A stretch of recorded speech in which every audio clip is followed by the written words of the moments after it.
Welcome to another SecurityITrust presentation. Today we're looking at the new NIST Cybersecurity Framework 2.0. This is a draft framework that has been released a few weeks ago by NIST for public review. Firstly, for those people who are not familiar with this, NIST is the National Institute of Standards and Technology. The CFS is a cybersecurity framework that has been produced by NIST. The NIST CFS is a globally adopted cybersecurity framework used by both small and large corporations to help them implement cybersecurity, improve their cybersecurity, and reduce their corporate risk. The NIST CFS version 2. This is the first major revision since 2014. Up to the 4th of November 2023, NIST is accepting public comments. So if you review the draft, you have suggestions on improvements that should be there, you think there's things wrong with it, just changes that you would recommend, you can submit all of that to NIST and they will be reviewed to help improve the final version. The final version is expected to be released in 2024. According to NIST, this revision aims to address the evolving cybersecurity landscape, including emerging threats and advancements in technology. From reviewing the document, what I've noticed is there's a lot around addressing the increasing risk posed by third-party relationships. There's also a lot of emphasis on rapid discovery and intelligence sharing. There's a lot more guidance added to the core that's to help us understand how we implement the framework. The NIST CFS version 2 is aimed at every organisation type, from large corporations to SMEs, even schools, so regardless of the size of the organisation, it can be adapted to fit. The language used in the draft is actually more understandable by everybody, so you don't have to be a cybersecurity expert to read and understand this document. Whether you're a C-level manager or even down to the organisation in different departments, the language used is easier for everybody to understand. When we look at the first major change, I've taken you back to our 5 pillars of security. So this is what NIST has been known as, and many people, when they speak of the 5 pillars of security, are talking about the current NIST framework. So the new framework brings in a new pillar, and this is govern. So this is the major change that we're actually looking at with this framework. If we look at the NIST diagrams themselves that they've produced, we first look at the old diagram of the framework, and we're seeing the functions are on the outer ring. But if we look at the new diagram with the new draft, we're seeing the new govern function is not on the outer ring, but actually has its own inner ring. Why?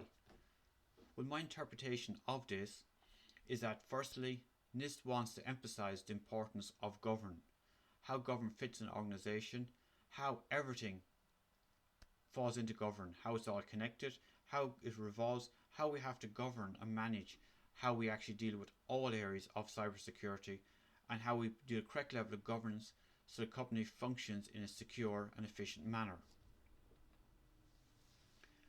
Looking at the current version of the cybersecurity framework and the new draft, the first thing we notice is it looks smaller. We have less categories. Yes, we have a new function, but it's less. Why? Governance is not 100% new. It was there to a level in the past, and it was part of other functions.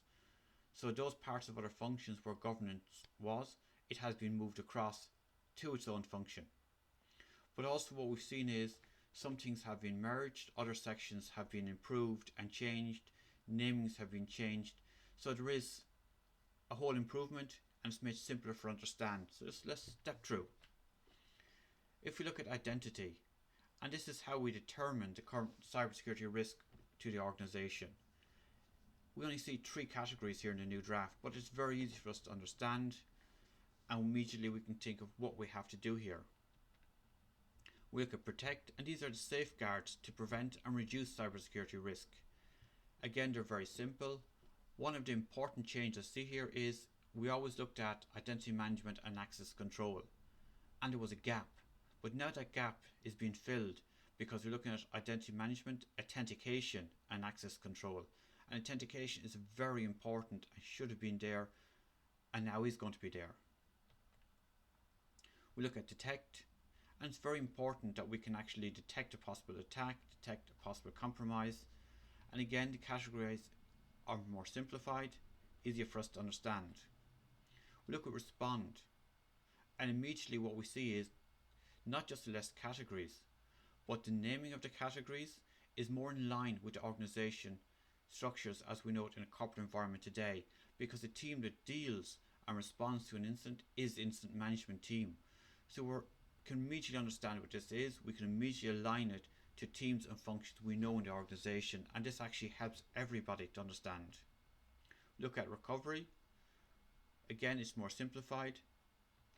If we step into govern now, this is the new pillar.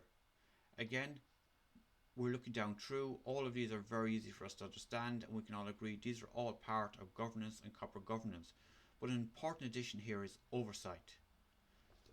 If I step back into my experience throughout years in cybersecurity, oversight and governance has been the reason cybersecurity has failed, the reasons companies have been attacked, the reasons security didn't work, the reasons some companies had too much security. Why? It was often taught by many C-level managers and other departments within the business that security was the responsibility of IT or the cybersecurity department, all depending on how they were aligned or structured in the organisation. And this was always wrong.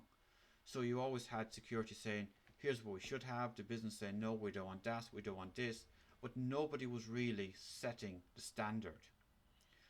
Many times things weren't done right, or sometimes things were over secure, and nobody looked to say, where does security fit? How do we ensure we have the correct level of security in the organisation so the business functions in a secure and efficient manner with the reduced level of risk, so that we can protect the organisation and reduce the possibility of a cyber attack to protect our customers, our employee and our business. And this is what oversight helps it. Now with oversight, the C-level managers, they're the oversight. It's coming to them to decide what we should have. When security is audited, it's going back to C-level management to see what security is meeting, because security is the responsibility of everybody in the organisation, from C-level managers down to every single employee to the lowest level in the organisation is responsible for cybersecurity. The cybersecurity team, they're the guidance, there's the people helping to put into security, helping to guide it, and with the oversight we can ensure the organisation has the correct level. So again, the governance is helping to bring security to the correct level so the business functions securely, and that can be driven by the top down. If I recap here, the most significant change is govern. There's a lot more emphasis on cybersecurity and its importance to reduce enterprise risk. The new framework is intended to support organizations of all sizes. There's more alignment of cybersecurity activities. There's improved guidance, which is helping to explain and people to understand how to implement the framework. There's even examples for each function subcategory to help people understand how they might implement it.